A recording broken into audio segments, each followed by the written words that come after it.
Shut up and sit down. सैनिक शिक्षा और विद्यार्थी पर निबंध। निबंध नंबर 1। जीवन में सफलता पाने के लिए हर प्रकार की शिक्षा अनिवार्य है। शिक्षा शब्द का व्यापक अर्थ केवल कुछ किताबें पढ़कर एक के बाद एक परीक्षाएं पास करते जाना ही नहीं है, बल्कि वास्तविक अर्थ है जहां से जो कुछ भी अच्छा और उपयोगी मिल सके वह सब कुछ सीखना और अपना लेना। इस व्यापक अर्थ और संदर्भ में ही सैनिक शिक्षा और विद्यार्थी जैसे विषय पर विचार करना युक्तिसंगत और उपयोगी हो सकता है। यहाँ भी इसी अर्थ में विचार किया जा रहा है। आज का विद्यार्थी भविष्य का सामान्य और विशेष सभी प्रकार का नागरिक, नेता, प्रशासक आदि सभी कुछ हुआ करता है। अतः शिक्षा काल में हर दृष्टि से और सभी स्तरों पर उसे अपने एवं राष्ट्र के भविष्य की रक्षा की तैयारी करनी पड़ती है। इसी स्थिति में या इस दृष्टि से जब हम विद्यार्थियों के लिए एक प्रकार से अनिवार्य सैनिक शिक्षा की चर्चा करते हैं, तो इसका यह अर्थ नहीं कि उसे यह शिक्षा किसी पर आक्रमण करने या देश की सीमाओं का विस्तार करने के लिए लेनी चाहिए, बल्कि इसका सीधा अर्थ है अपने राष्ट्र की स्वतंत्रता और सीमाओं की रक्षा के लिए उसे सैनिक शिक्षा ग्रहण करनी चाहिए। इसके अन्य कई प्रयोजन एवं उपयोग भी हो सकते हैं।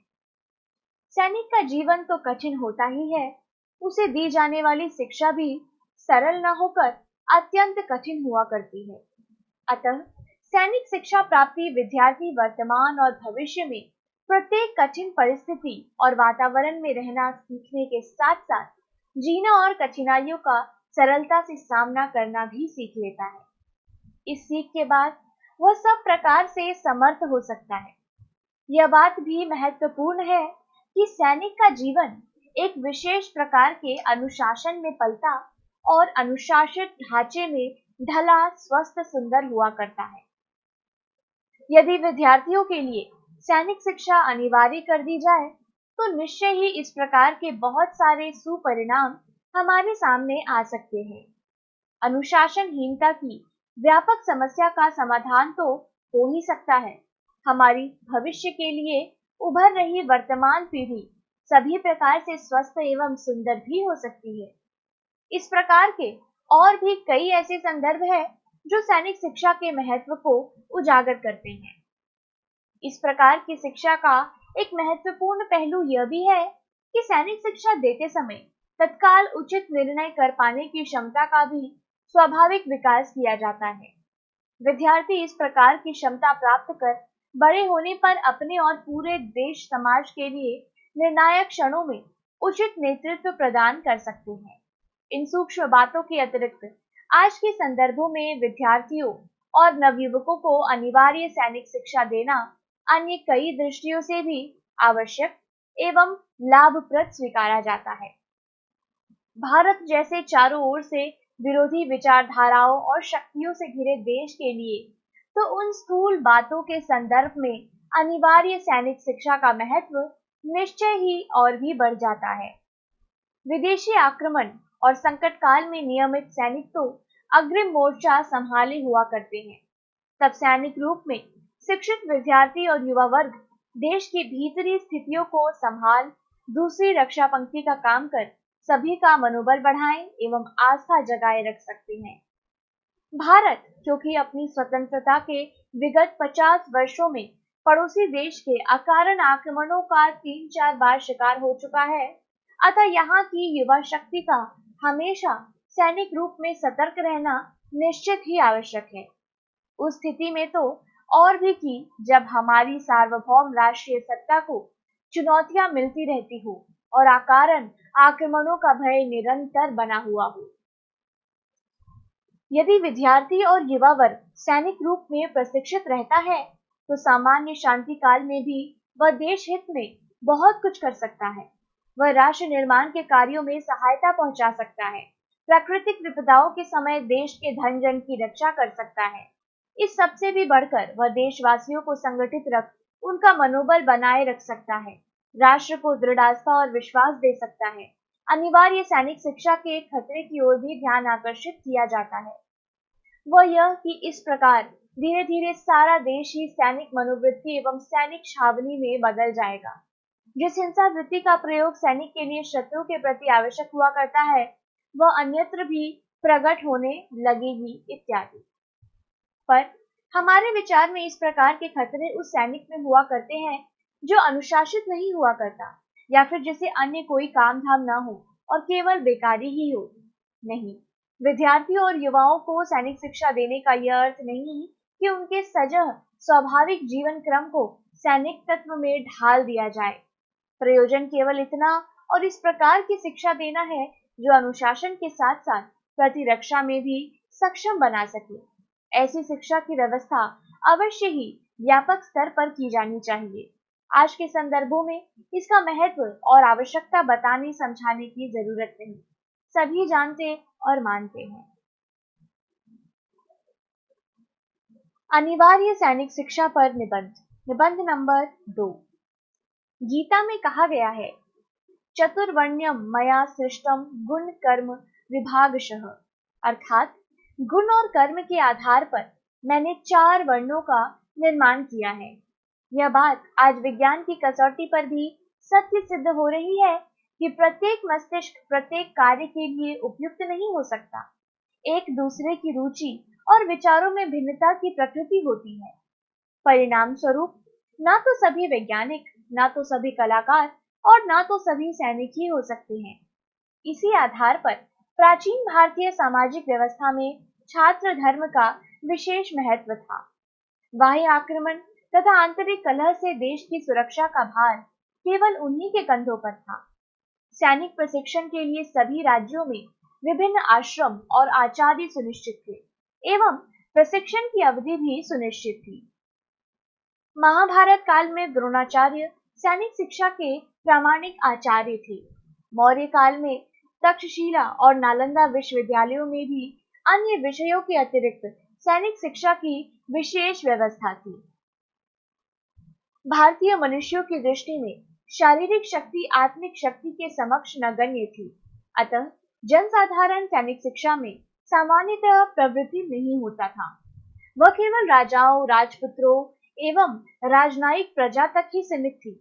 वे युद्ध कला में पारंगत होते थे तथा उन्हें अपने देश की आन बान पर गर्व होता था। वे अपने देश की रक्षा के लिए प्राणोत्सर्ग कर देते थे।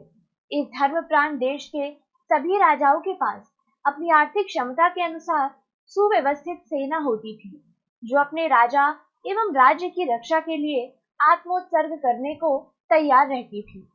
रामायण काल में राम रावण की सेना के मध्य भयंकर युद्ध हुआ था। महाभारत काल में कौरव पांडवों का रोमांचक युद्ध हुआ, जिसमें कौरवों की 11 अक्षौहिणी सेना और पांडवों की 7 अक्षौहिणी सेना मारी गई। उस समय जनता में दया, अहिंसा तथा क्षमा ये ही प्रधान गुण थे। फिर भी सैनिक शिक्षा की अहमियत कभी कम नहीं हुई। आधुनिक आर्थिक एवं वैज्ञानिक युग के आगमन के साथ ही धार्मिक प्रवृत्ति का भी ह्रास हुआ। आर्थिक साम्राज्य विस्तार की आकांक्षा से एक राष्ट्र दूसरे राष्ट्र पर बलात् आर्थिक आधिपत्य व वैज्ञानिक प्रभाव जमाने का प्रयास करने लगे। एक दूसरे को नीचा दिखाने एवं विध्वंस करने हेतु तरह तरह की भ्रष्ट योजनाएं एवं षड्यंत्र बनाने लगे। ऐसी ही विषम परिस्थितियों में अपनी अनंत साधनाओं, तपस्याओं और बलिदानों के पश्चात हम स्वाधीन हुए। हमने स्वराज्य प्राप्ति के बाद प्राचीन भारतीय शाश्वत मूल्यों जैसे सत्य, अस्तेय, अपरिग्रह, क्षमा, दया, शांति आदि को पुनः प्रतिष्ठित किया। वर्तमान विश्व के जटिल एवं संघर्षमय वातावरण में हमारी शांति भंग न होने पाए, हमारी स्वतंत्रता का अपहरण न होने पाए एवं इतिहास के पृष्ठों पर सदैव हमारा गरिमामय स्थान सुरक्षित रहे, इसके लिए उपयुक्त शाश्वत मूल्यों के साथ साथ वीर भोग्या वसुंधरा के सिद्धांत पर भी अपना ध्यान देना होगा और इसके लिए हमें सैनिक शिक्षा एवं सशक्त सैनिकों की आवश्यकता होगी। प्रकृति का यह शाश्वत नियम है कि सबल निर्बल को, बड़े छोटे को, धनी निर्धन को अपना ग्रास बनाते हैं और बनाएंगे। इसलिए व्यक्ति से लेकर राष्ट्र तक सभी के लिए यह अनिवार्य आवश्यकता हो जाती है कि वह आज सैन्य संसाधनों का समुचित विस्तार करें। राष्ट्र की सैन्य शक्ति तभी मजबूत होगी जब प्रत्येक नागरिक सैनिक शिक्षा में दक्ष हो। वर्तमान परिस्थितियों में हमारे देश को सैनिक शिक्षा की नितांत आवश्यकता है और इसकी सुव्यवस्था में ही देश का कल्याण निहित है। स्वस्थ शरीर में ही स्वस्थ मन निवास करता है। यदि देश में नागरिकों का स्वास्थ्य उत्तम होगा, तभी वे देश के प्रति ठीक ढंग से अपने दायित्व का निर्वाह कर सकेंगे। सैनिक शिक्षा से युवकों का तन एवं मन पुष्ट एवं सशक्त होता है। भारतीय समाज में युवक सबल होंगे तो देश सबल होगा। आज चारों ओर अनुशासनहीनता का बोलबाला है। सैनिक अनुशासन सर्वविदित है। सबसे छोटे स्तर से लेकर उच्च पदस्थ अधिकारी तक तुरंत आज्ञा का पालन करना अपना धर्म समझते हैं। सभी में अनुशासन और श्रम की प्रवृत्ति देखी जाती है। सैनिक शिक्षा का सबसे बड़ा लाभ यह होगा कि इससे हमारे समाज में फैलती अनुशासनहीनता, मर्यादाहीनता एवं श्रमहीनता पर अंकुश लगेगा। सैनिक शिक्षा से धैर्य, सहिष्णुता, साहस एवं स्वावलंबन को बढ़ावा मिलता है, जिससे राष्ट्र आत्मनिर्भरता की दिशा में अग्रसर होता है। निष्कर्ष यह है कि सैनिक शिक्षा व्यक्तिगत एवं राष्ट्रीय हित दोनों दृष्टियों से परम आवश्यक है। स्वाधीनता के बाद स्कूलों, कॉलेजों तथा विश्वविद्यालयों में वैकल्पिक तौर पर विद्यार्थियों को सैनिक प्रशिक्षण दिया जाता है, लेकिन सैनिक प्रशिक्षण की यह विकल्पता समाप्त कर जूनियर से लेकर स्नातक कक्षाओं के सभी विद्यार्थियों के लिए सैनिक प्रशिक्षण अनिवार्य कर देना चाहिए। अंत में देश की आंतरिक एवं बाह्य आक्रमण से रक्षा, शक्तिशाली राष्ट्रों से अपनी संप्रभुता की सुरक्षा तथा देशवासियों के शारीरिक, मानसिक एवं नैतिक उन्नति के लिए सैनिक शिक्षा की परम आवश्यकता है। यह शिक्षा की कार्यशीलता, श्रमशीलता एवं स्वावलंबन का शिक्षक है, जो प्रमादग्रस्त व्यक्ति एवं राष्ट्र के सारे बंद कपाटों को खोल देती है।